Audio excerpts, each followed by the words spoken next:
In the past, CEOs were dealing with the strategic issue of how do I provide care to the community? What is my community? How do I manage my board and my board manage me, and the interaction? How do I build a good team?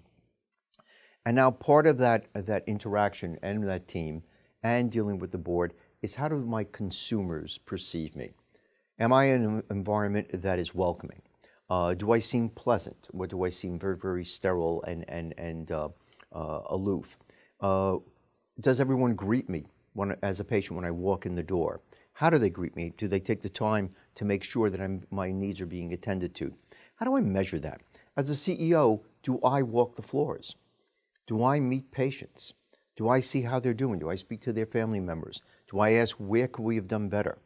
Whether the outcome was a good one or one that wasn't as good as one would expect. How do I engage with my physicians? Some of which may be independent practitioners who can operate at any facility, and they're at mine. They're my customers as well as my providers of care. How does my staff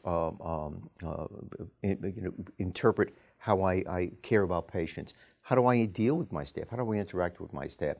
Do I look like I am part and parcel of the entire model of providing consumer-driven care? When we look at other organizations, especially in the retail market, there are CEOs that walk the floors. They walk the manufacturing floor. They walk the stores.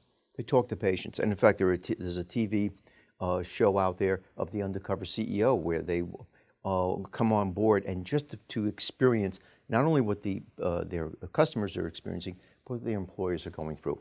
That is a complete shift in the model from where the CEO has been in the healthcare space, but where the CEO needs to go, given that this is going to be a consumer-driven model.